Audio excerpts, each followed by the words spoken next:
তো দেখো, আজকে অপারেশন হয়েছে আমার 10 দিন হলো, কিন্তু আমাকে বেড রেস্টে থাকতেই হচ্ছে, কিছু করার নেই।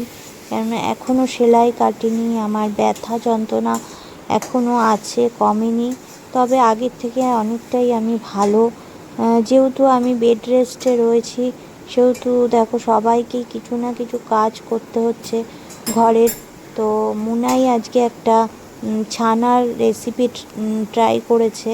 ওটা আমি বলে দিয়েছি ওকে, যেহেতু মাছ হয়েছে, মাছটাও খুব একটা পছন্দ করে না, সেহেতু ও নিজে নিজেই এই ছানার মানে রেসিপিটা ট্রাই করলো এবং খুব নাকি ভালো হয়েছে খেতে।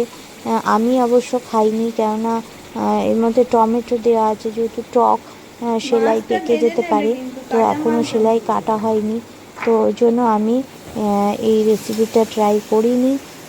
কিন্তু ওর বাবা, দাদা, ও সকলেই খেয়েছে। ওর বাবা দাদা খেয়ে খুব ভালো বলেছে, রেসিপিটা খুব ভালো হয়েছে। ও মানে প্রথম করেছে, তো সেই ক্ষেত্রে খুবই ভালো হয়েছে। তো এই রেসিপিটা তোমাদের সাথে আমি অন্য আরেকদিন শেয়ার করব। আমি একটু সুস্থ হইনি, তোমাদের কাছে একটাই কথা বলার, যে ঈশ্বরের কাছে প্রার্থনা করো আমি যেন তাড়াতাড়ি সুস্থ হয়ে আবার তোমাদের কাছে আসতে পারি। তো আমি এখন এরকমই ছোট ছোট ব্লগ হয়তো দেব, যতটা মানে পারবো, যখন শরীরটা একটু সুস্থ মনে করব, তো তোমাদের কাছে আমি এরকম ছোট ছোট ব্লগ দেব। আর এখন আমি এটা ভয়েস ওভার দিচ্ছি, কেননা আমার দাঁড়িয়ে থাকার খুব একটা সামর্থ্য নেই, তো আমি ওই জন্য শুয়ে শুয়েই তোমাদেরকে ভয়েস ওভারটা দিচ্ছি। তো দেখো, ছানার তরকারিটা তৈরি হওয়ার পরে কড়াই থেকে নামিয়ে দিয়েছে।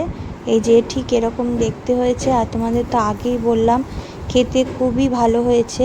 তো কমেন্ট করে বলো, ও বাচ্চা মেয়ে প্রথম ও একটা জিনিস রান্না করলো, তো তোমরা অবশ্যই কমেন্টে জানিও এটা দেখতে কেমন হয়েছে।